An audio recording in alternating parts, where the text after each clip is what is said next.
Captain John Blake stood on the bridge of the orbital station New Geneva, watching the stars through the massive viewing port. The universe looked peaceful from here, but John knew better. Peace was about to end forever. The communication panel beeped with an urgent message. Lieutenant Amy Rodriguez turned toward him with worry in her eyes. "Captain, we're receiving a priority transmission from unknown sources. The signal is coming from outside our solar system." John walked to the main screen as strange symbols appeared. The translation software worked quickly, converting alien text into readable English. What he saw made his blood run cold. "This is Ambassador Prime Zexthara of the Voidani Empire, speaking for the Galactic Council," the message began.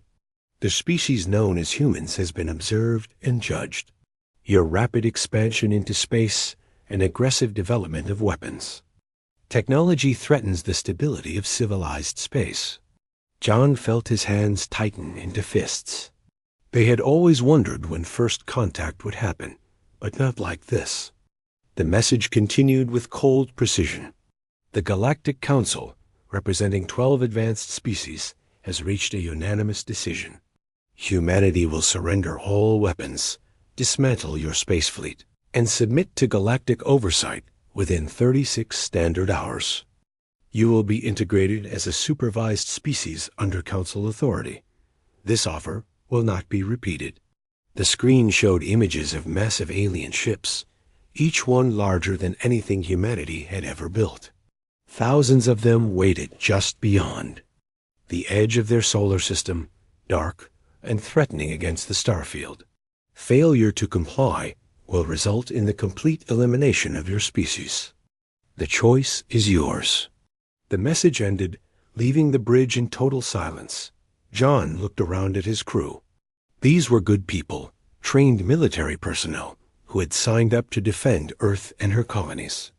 Now they faced an enemy beyond anything they had prepared for. "Rodriguez, get me a direct line to Earth Command," John ordered. "Priority Alpha 1. "Yes, sir. Connecting now." Within minutes, John found himself speaking directly to President Lisa Martinez. Her face appeared on the screen, showing the strain of someone who had just received the worst news possible. Behind her, he could see the emergency session of the Global Defense Committee already in progress. "Captain Blake, I assume you received the transmission," President Martinez said. "Yes, ma'am. The entire crew heard it. What are your orders?" "Stand by for now. We're calling an emergency meeting with all military commanders and government leaders. I need you to gather everything you can about those ships out there. Use every scanner we have." John nodded and cut the connection. He turned to his crew, seeing fear mixed with determination in their faces. "You heard the president. I want full sensor sweeps of that fleet. Find out everything you can about their capabilities, their numbers, and their positions." The next few hours passed quickly as information flowed in from across the solar system. The alien fleet was massive beyond belief. Over 10,000 ships of various sizes surrounded the solar system like a net. Each ship showed technology far beyond human understanding. Down on Earth, President Martinez stood before the emergency assembly. The room was packed with military leaders, scientists, and government officials from every nation. The weight of humanity's future rested on the decisions made in this room. Admiral Pete Cullen spoke first. "Madam President, we have to be realistic about our situation. Our entire space fleet has 300 ships. They have over 10,000. Our weapons are primitive compared to what we're seeing out there. Maybe we should consider their offer." General Kate Sullivan slammed her hand on the table. "Consider their offer? You mean surrender without a fight?" "Admiral, with respect, that's exactly what they expect us to do. They think we'll roll over like trained dogs." "General, I'm not suggesting we surrender easily," Admiral Collins replied. "But we have to think about the survival of our species. If we fight and lose, everyone dies. If we accept their terms, At least humanity continues to exist. Dr. Alex Carter, the leading expert on alien biology, stood up. His face was pale, but his voice was steady. I need to share something with all of you. Something we discovered from analyzing their transmission signals. The room fell quiet as Dr. Carter activated a holographic display. We've been monitoring deep space communications for years, picking up fragments of alien transmissions. What we found is disturbing. The Galactic Council has done this before, many times. The display showed data from 17 different star systems. Over the past 1,000 years, the Council has systematically eliminated or enslaved every emerging spacefaring species they'd encountered.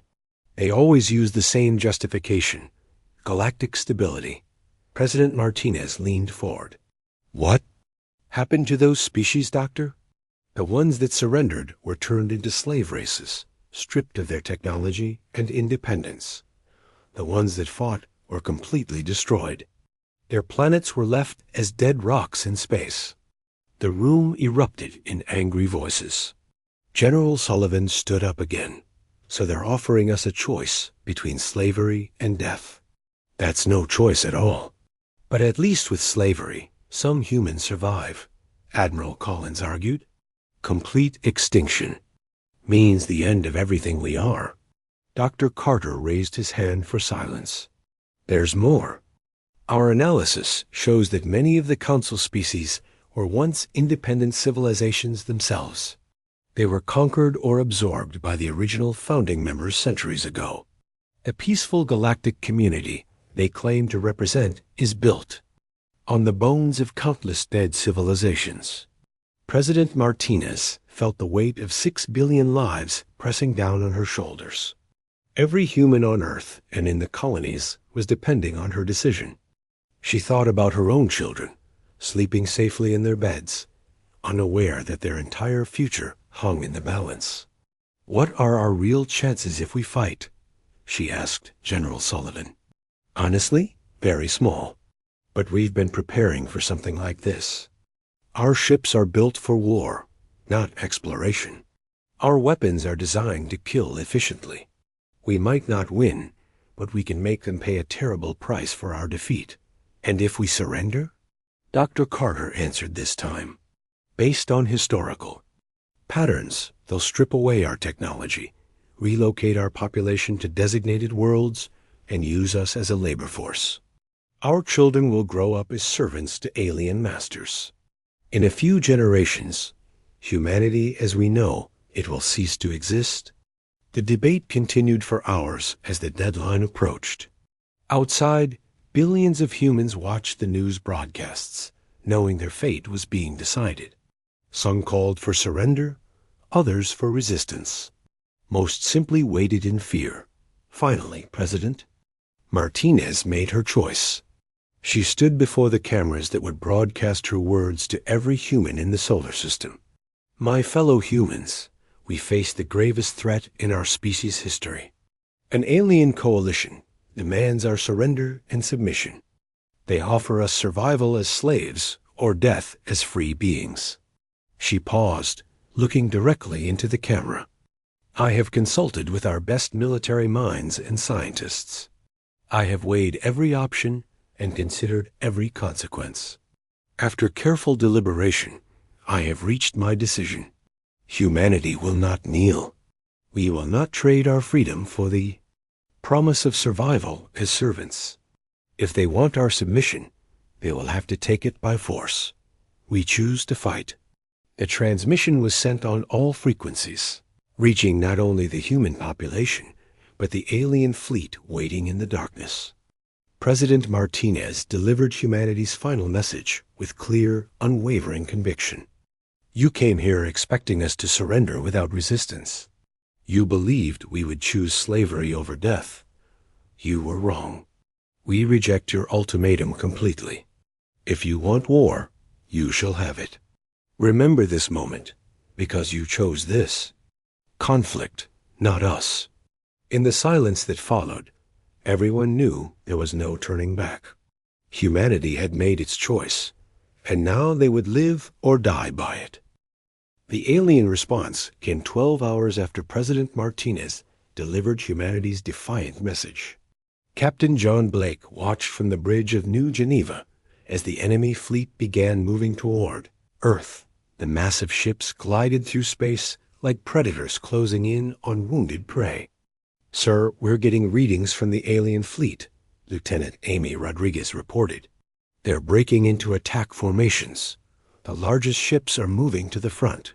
John studied the tactical display showing thousands of red dots converging. On the inner solar system, each dot represented a ship larger and more advanced than anything humanity had ever built. The math was simple and terrifying. 10,000 alien vessels against 300 human ships. "Contact Admiral Collins." John ordered.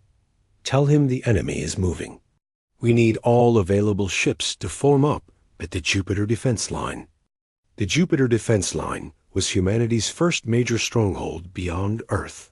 Massive orbital platforms surrounded the gas giant, armed with the most powerful weapons Earth could produce. If the aliens could be stopped anywhere, it would be here.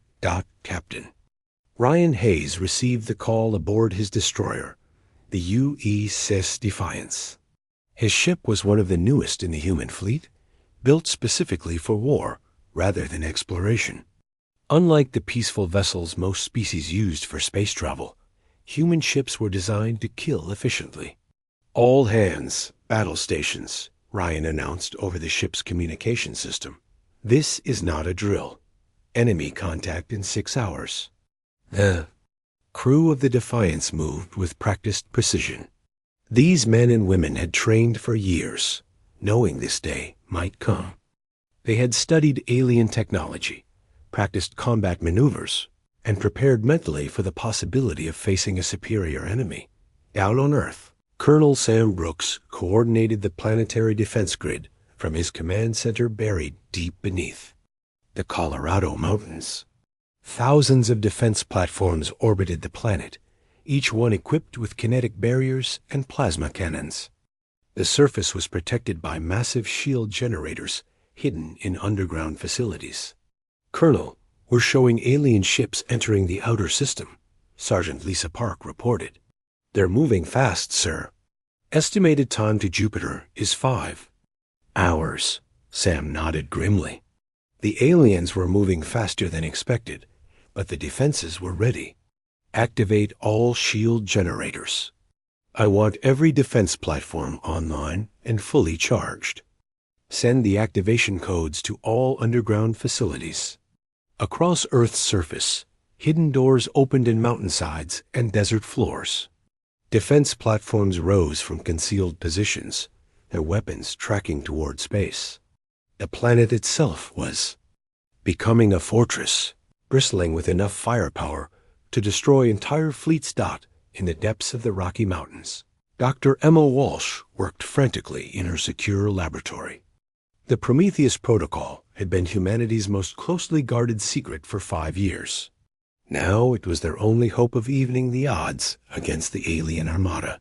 "Computer, initiate protocol activation sequence," Emma commanded. "Warning: Prometheus Protocol activation will consume 90% of available power reserves." The computer responded. "Confirm authorization." Authorization confirmed. "Begin immediate production cycle." Throughout the solar system, hidden facilities came online. Asteroid mining stations that had seemed abandoned suddenly burst with activity. Automated factories began producing thousands of small, deadly combat drones. Each drone was equipped with advanced AI systems and enough firepower to cripple a ship many times its size. The first battle began near Jupiter as Captain Blake led the human fleet into position. The alien ships were magnificent and terrifying, their hulls gleaming with unknown metals and exotic energy patterns.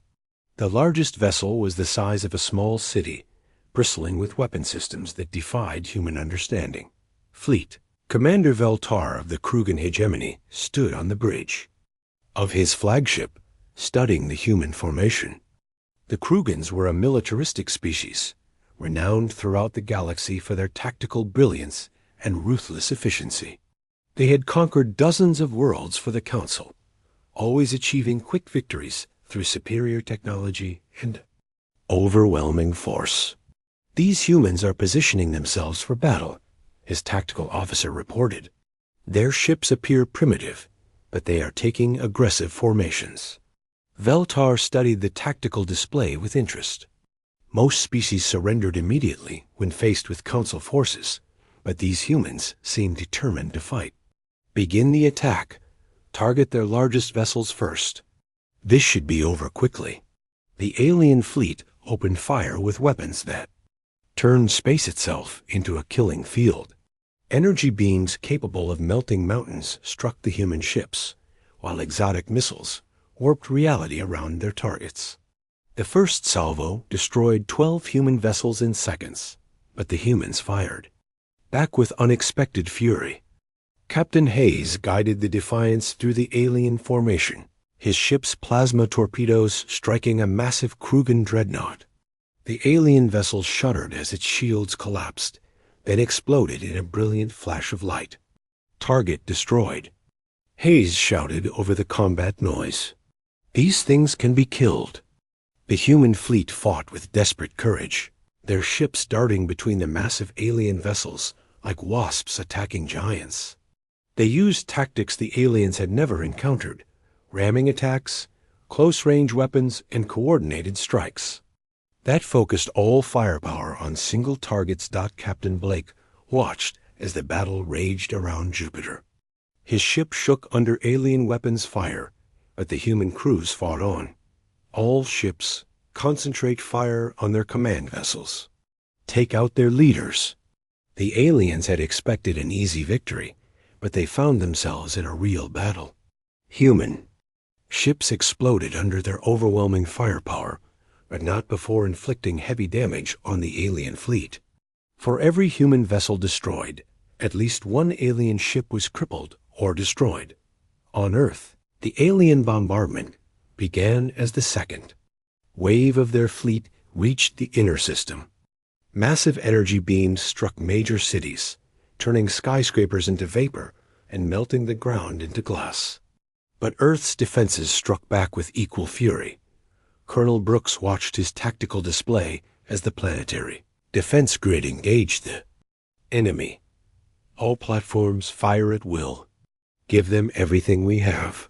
Thousands of plasma cannons and kinetic weapons fired simultaneously, filling space around Earth with deadly energy. Alien ships fell like burning meteors, their advanced hulls no match for the concentrated firepower of an entire planet. The aliens had never faced anything like this before. Most species they conquered were peaceful explorers or merchants with minimal military capabilities. Humans were different.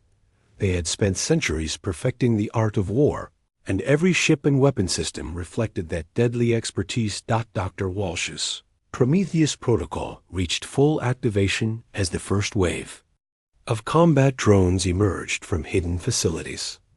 Millions of small, swift machines poured into space, each one guided by artificial intelligence and armed with precision weapons. They moved like schools of mechanical fish, overwhelming alien point defenses through sheer numbers. Fleet Commander Veltar stared at his tactical display in disbelief. His fleet had lost over 300 ships in the first hour of combat, far more than in any previous Council operation. These humans fought like nothing he had ever encountered. "Sir, the humans are using swarm tactics with small automated units," his tactical officer reported.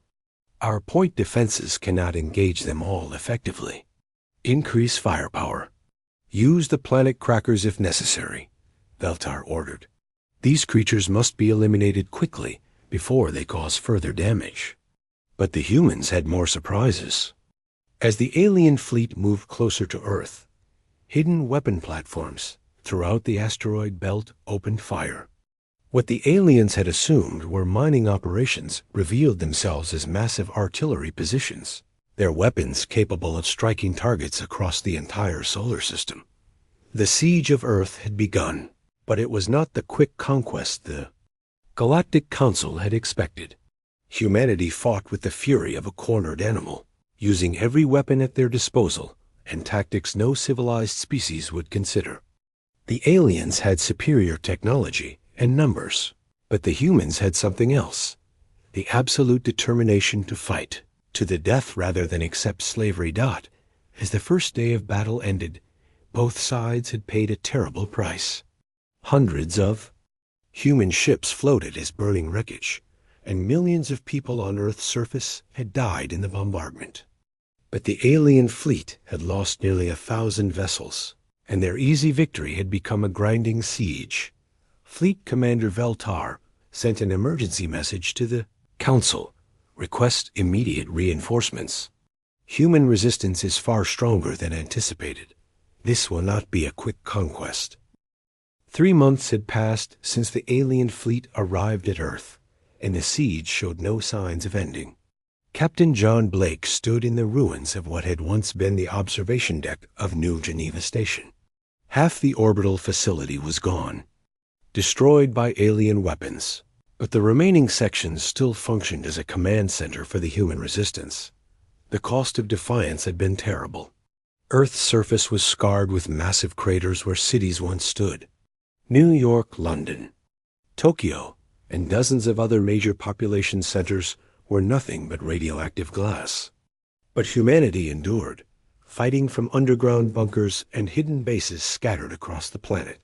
"Sir, we're receiving a transmission from Luna City," Lieutenant Amy Rodriguez reported.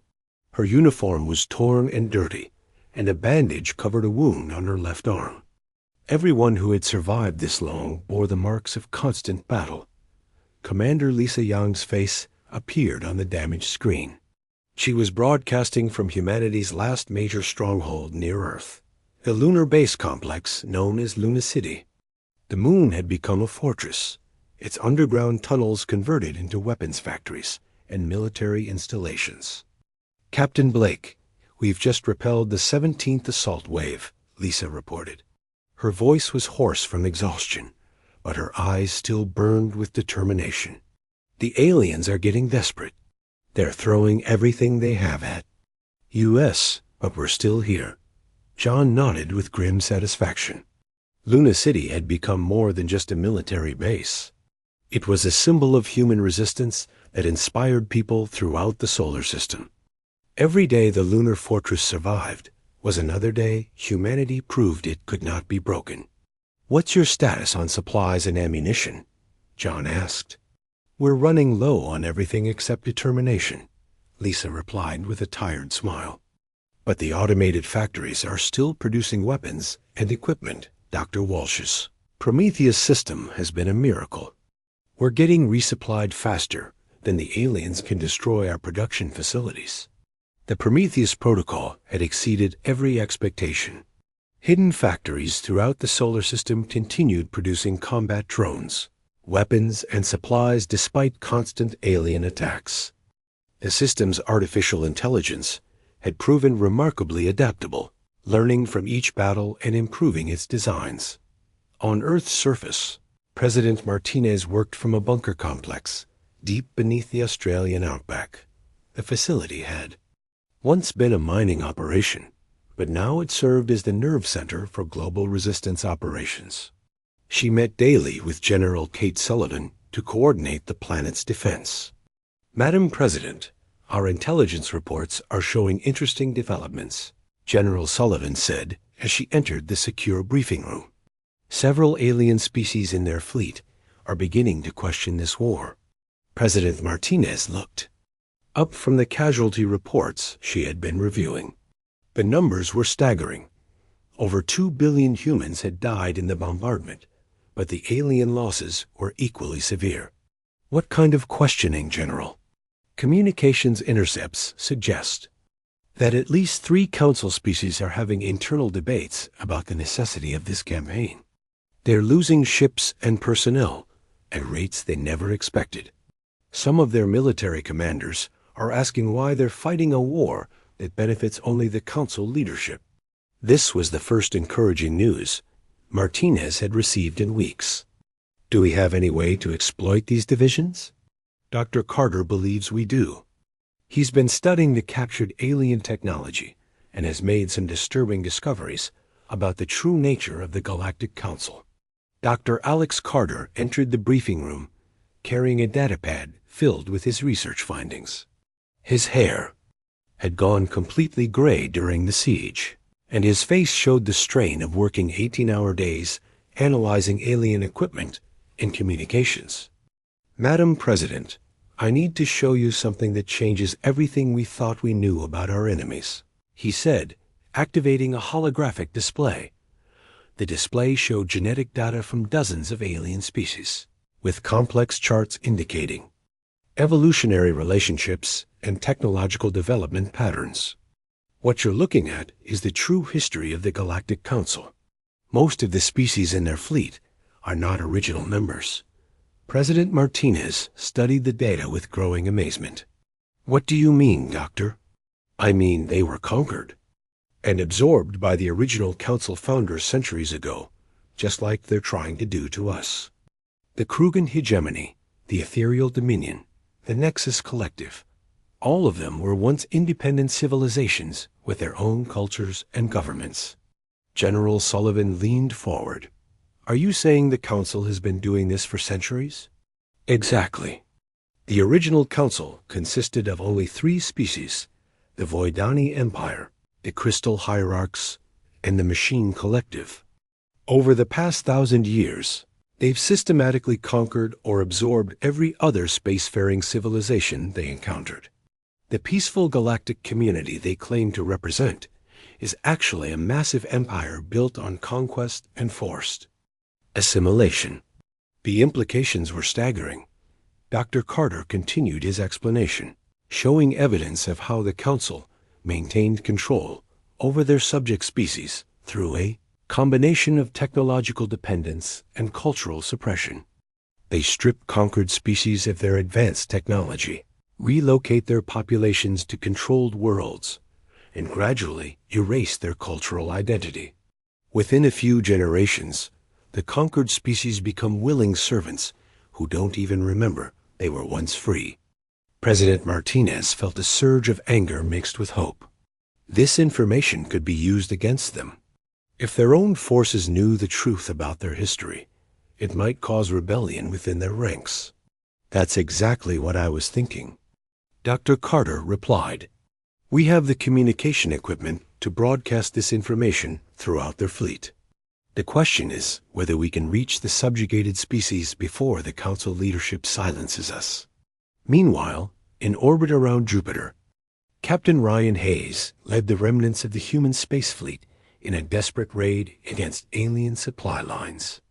His ship, the U.S. Defiance, had been heavily damaged in previous battles, but it remained one of the most effective vessels in the human fleet. Target the logistics ships first, Ryan ordered his weapons officer. Without supplies, they're big. Warships become floating scrap metal. The human attack fleet consisted of only 40 ships, all that remained of the 300 vessels that had faced the initial alien assault.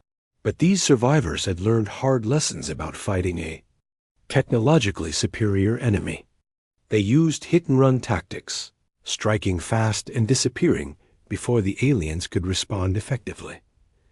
The raid was more successful than anyone had dared hope. 3 alien supply convoys were completely destroyed, and the humans captured valuable intelligence about Council fleet operations. More importantly, they intercepted communications revealing the Council's darkest secrets. Captain, you need to see this, Communications Officer Tony Martinez said, his voice filled with excitement and horror. The intercepted data contains records of previous Council campaigns against other species.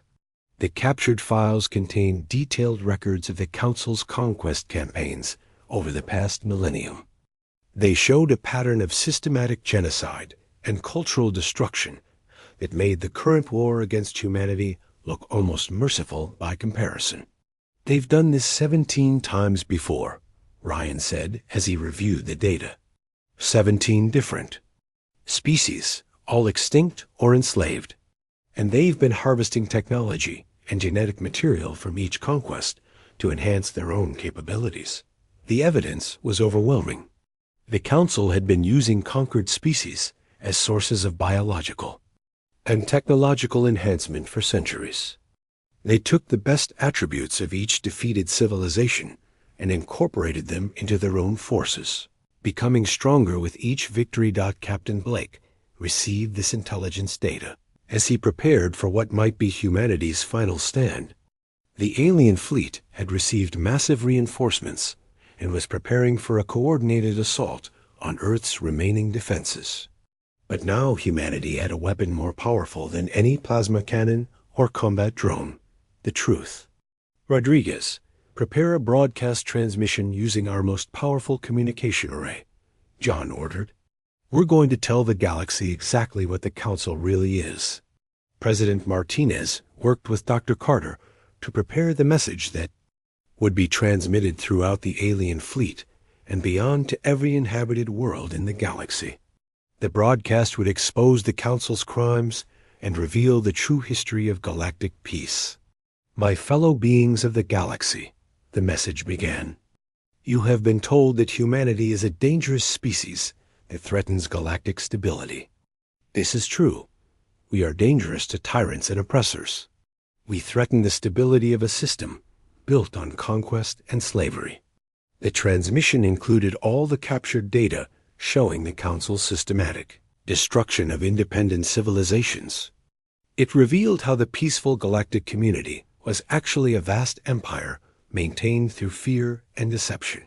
For 1,000 years, the Council has convinced you that you live in peace and prosperity. The truth is that you live in chains, serving masters who stole your freedom so long ago that you have forgotten it ever existed. As the message spread throughout the galaxy, something unprecedented began to happen. On worlds throughout Council space, populations that had been suppressed for centuries began to remember their true heritage. The galaxy exploded into rebellion within days of humanity's broadcast. President Martinez watched the reports flooding in from across Council space as entire worlds rose up against their oppressors. The message that had exposed the Council's crimes was spreading faster than their forces could contain it. Madam President, we're receiving communications from rebel groups in over 40 star systems. Dr. Carter reported from his position at the communication console. The Zenthari rebellion has erupted in the Andromeda sector. They're attacking Council installations with captured weapons. The Zenthari had been enslaved as soldier servants for 3 centuries, their warrior culture suppressed and channeled into serving their conquerors. Now they remembered who they had been before the Council broke them, and their rage was terrible to behold. What about the other species? President Martinez asked. The mechanical builders have emerged from hiding in the galactic core. Intelligence. Reports suggest they've been secretly constructing massive war machines for decades, waiting for the right moment to strike back. But the most significant development came from an unexpected source. The Draconian Empire, thought to have been completely pacified 300 years ago, suddenly revealed that they had never truly surrendered. Hidden communities throughout their former territory began attacking Council forces with weapons and ships that should not have existed. Admiral Pete Collins received the first direct communication from the rebel forces while coordinating the defense of the Mars colonies. His face showed amazement as he listened to the alien voice speaking. Accented but understandable English. Human Admiral, this is War Leader Thane of the Free Draconian Fleet. We have monitored your resistance against the Council oppressors. We request permission to coordinate our efforts. Pete could hardly believe what he was hearing. War Leader. Thane, how did you learn our language, and how many ships do you have? We have studied your species since the siege began. Your courage has inspired us to remember our own strength. As for our fleet, we have been preparing for this day for many generations. 3,000 vessels await your orders. 3,000 ships represented more firepower than the entire human fleet had possessed before the war began. Pete felt hope stirring in his chest for the first time in months. War leader, we welcome your alliance. What are your capabilities? Our ships are built for war, Admiral.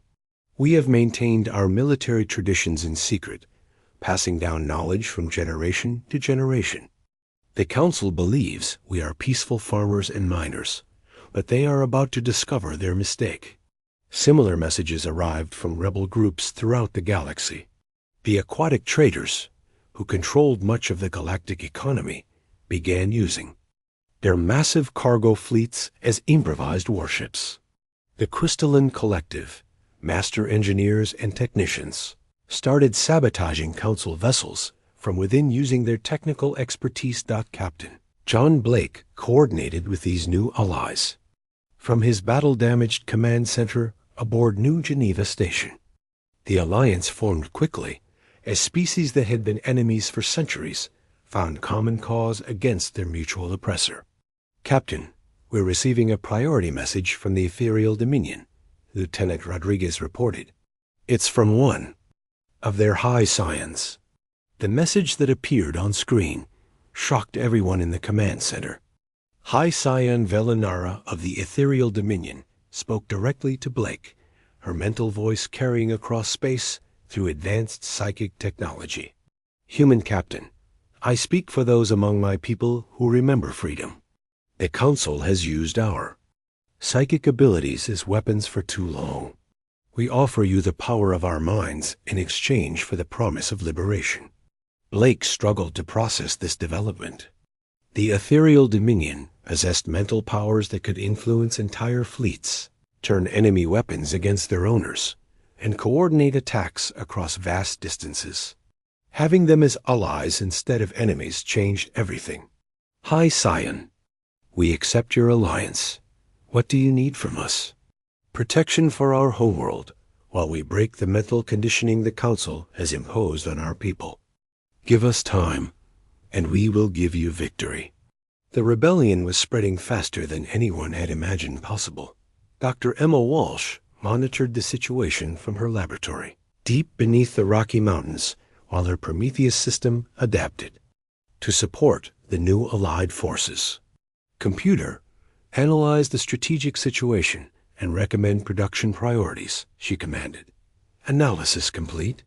Recommend immediate production of communication equipment for rebel coordination, followed by standardized weapons systems compatible with alien ship designs. Estimated production time, 72 hours. The artificial intelligence had evolved far beyond its original programming during the months of constant warfare. It now possessed strategic thinking capabilities that rivaled human military commanders, and its ability to adapt and learn made it invaluable for coordinating the multi-species alliance. But the Council was not sitting idle, while rebellion spread throughout their empire. Fleet Commander Veltar received emergency reinforcements from the 3 founding species, including planet-killing weapons that had not been used for centuries. High Command has authorized the use of world crackers, Veltar announced to his assembled fleet commanders. If we cannot control these rebels, we will eliminate them completely. The planet killers were massive weapons capable of destroying entire worlds with single shots. They had been used sparingly in the past, only when the Council faced complete loss of control over their territories. Now they were being deployed to end the rebellion before it could spread further. Captain Ryan Hayes detected the approach of these superweapons during a reconnaissance mission near the outer system. His heavily damaged ship barely escaped detection as the enormous vessels moved toward Earth's solar system. Captain Blake, this is Hayes. I'm transmitting tactical data on new enemy ships. These things are the size of small moons, and their energy signatures are off the charts. John studied the sensor readings with growing alarm. The approaching vessels were unlike anything the aliens had deployed before, their weapons powerful, enough to crack planetary crusts and boil away atmospheres. Hayes, return to base immediately. We need to warn Earth Command about these weapons.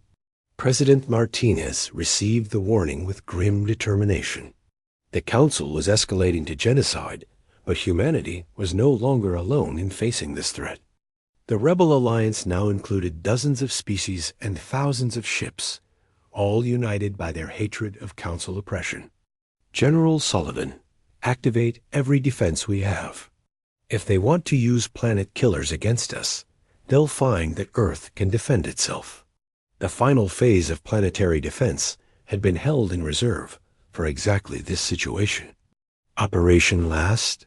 Stand would turn the entire planet into a weapon, using every missile, energy beam, and defensive system simultaneously to create a wall of destruction around Earth. But the most important preparation was happening in space as the Rebel Alliance coordinated their scattered forces. War leader Thane brought his hidden Draconian fleet out of concealment, their ships gleaming with weapons that had been secretly maintained for 3 centuries. The builders emerged from the galactic core with mechanical monstrosities that defied description, living ships grown rather than built, weapons that reshaped matter at the atomic level, and artificial intelligences that could think faster than any biological mind. The aquatic traders converted their enormous cargo vessels into mobile fortresses, their holds filled with weapons instead of trade goods. The Crystalline Collective used their technical mastery to sabotage Council ships from within, turning the aliens' own technology against them. Admiral Collins found himself commanding the largest fleet in galactic history as rebel forces converged on the Sol system. Ships from dozens of species formed mixed squadrons, their crews learning to fight together despite centuries of separation and mistrust. All fleet commanders, this is Admiral Collins. The enemy is bringing planet-killing weapons to destroy Earth. We cannot allow this to happen, not just for humanity's sake, but for every species that dreams of freedom. The Alliance fleet took position around Earth as the Council's superweapons approached. Hundreds of thousands of beings from across the galaxy prepared to fight together for the first time in over a millennium. High Sayung Velinara coordinated the psychic assault that would disrupt the Council's command structure. All minds linked, all hearts united. Today we break the chains that have bound us for centuries. Dr. Walsh's Prometheus system reached full deployment as millions of combat drones poured from hidden facilities throughout the solar system. Artificial intelligence had learned to coordinate with alien technology, creating hybrid weapons, systems that combined the best of human and alien engineering. The stage was set for the final battle.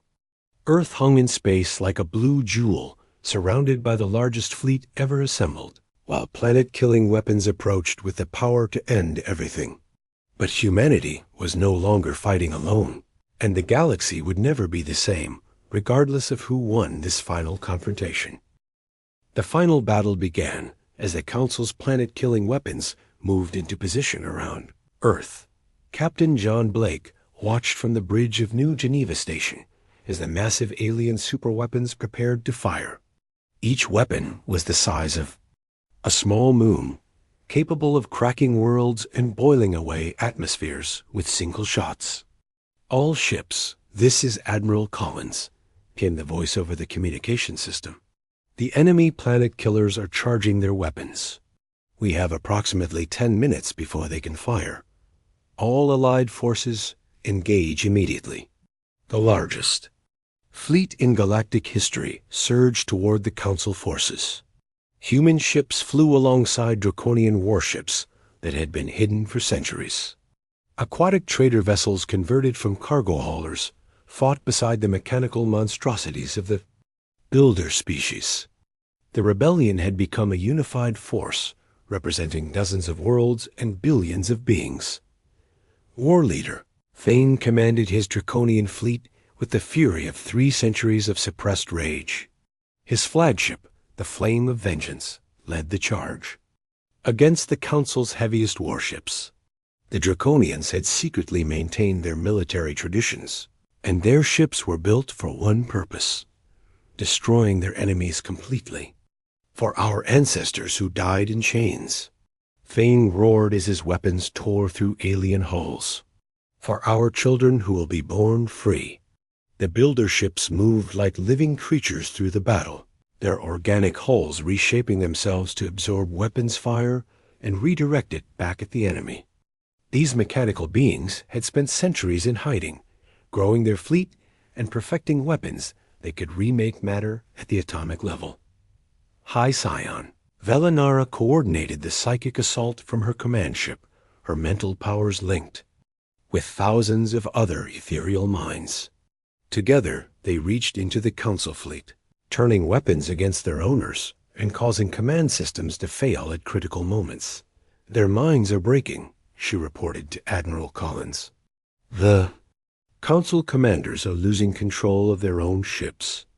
Captain Ryan Hayes piloted the UES Defiance through the chaos of the space battle, his plasma torpedoes striking at the planet-killer weapons.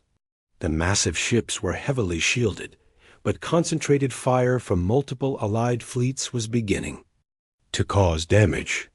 Blake, we need to take out those superweapons before they finish charging, Ryan transmitted. My sensors show they're at 60% power and rising.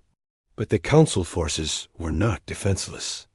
Fleet Commander Veltar had positioned his remaining ships in defensive formations around the planet killers, creating a wall of firepower that the Allied fleet had to break through.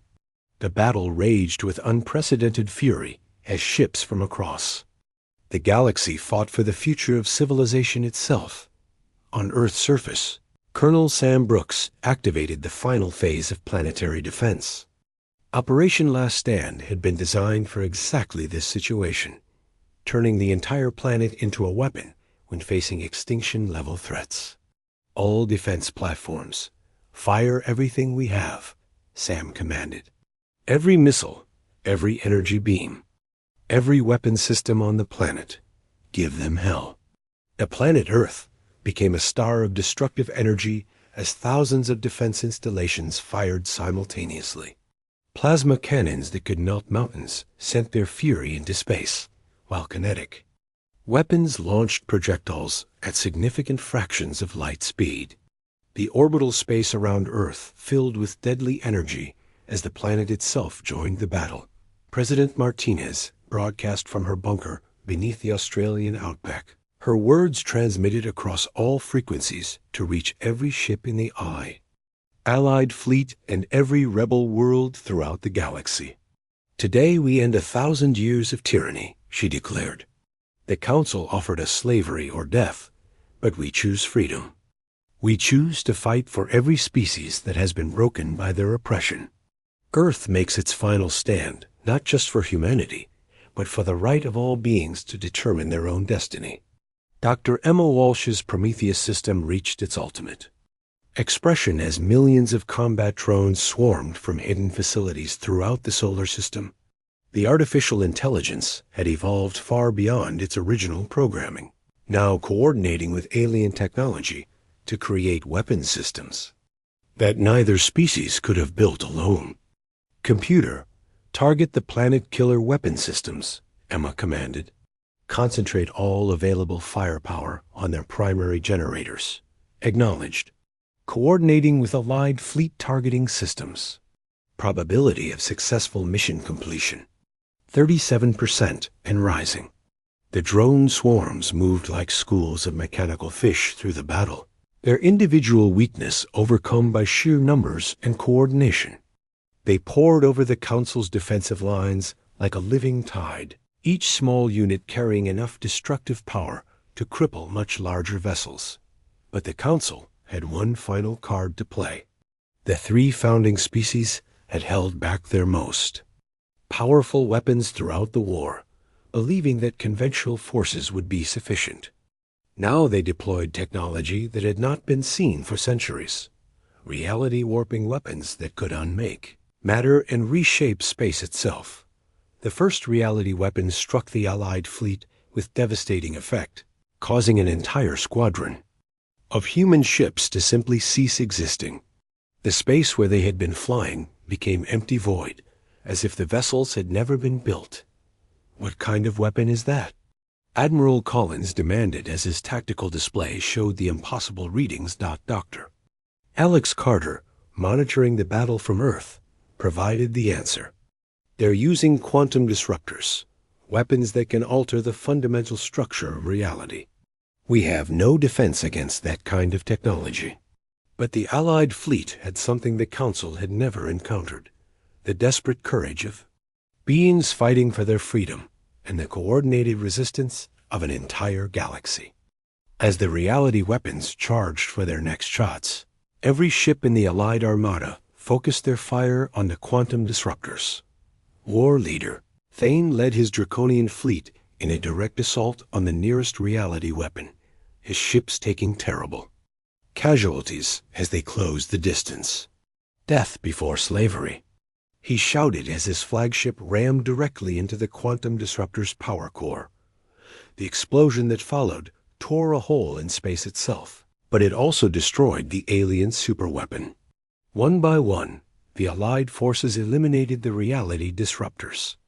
Through sacrifice and determination, paying a terrible price in lives, but preventing the complete destruction of their fleet, the planet-killer weapons reached full charge as the space battle raged around them. But Dr. Carter had discovered something crucial about their power systems during his analysis of captured Council technology. "President Martinez, I can turn their own weapons against them," he reported. "The planet killers use quantum entanglement for power distribution. If I can reverse the polarity, they'll overload and detonate." "Do it," Martinez ordered without hesitation. Carter's hands flew over the control systems as he accessed the captured alien technology. The quantum entanglement field that powered the planet killers suddenly reversed, causing massive feedback through their energy systems.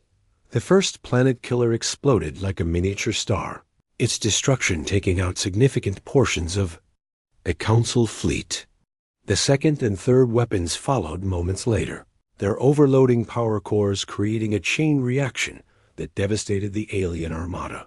Fleet Commander Valtar watched his command structure collapse as ships threw out. His fleet began defecting or simply shutting down their weapons. The psychic assault from the ethereal rebels had broken the conditioning that kept many Council species loyal, and they were remembering their true heritage. "All ships retreat immediately," Valtar ordered. "Fall back to the galactic rim and regroup." But there would be no regrouping. The rebellion had spread to every corner of Council space, and worlds that had been peaceful for centuries were now armed camps filled with beings who remembered what freedom meant. President Martinez delivered Earth's final message as the Council fleet began its retreat. Her words were transmitted across every communication frequency, reaching not just the defeated alien armada, but every inhabited world in the galaxy. "You came here expecting us to surrender without resistance. You believed we would choose slavery over death, but you were wrong about everything. We are dangerous to tyrants and violent toward oppressors, because that is what freedom requires. You chose this conflict when you decided that some species deserve chains, while others deserve liberty. The galaxy will never again bow to your tyranny." The siege of Earth ended not with humanity's destruction, but with the birth of a new galactic order. The Free Species Alliance formed in the aftermath of the battle, uniting dozens of formerly enslaved civilizations under the principle that no being should live in bondage to another. Captain Blake stood on the rebuilt observation deck of New Geneva Station 6 months later, watching his ships from across the galaxy arrived at Earth to formalize the alliance. The cost had been enormous. Billions of humans had died, and entire alien civilizations had been scarred by the war. But the galaxy was finally free to choose its own destiny. Admiral Collins approached him with a message from the outer colonies. "John, we're receiving reports from the galactic rim. The last Council strongholds have surrendered. It's over." John nodded as he watched a draconian warship dock with the station.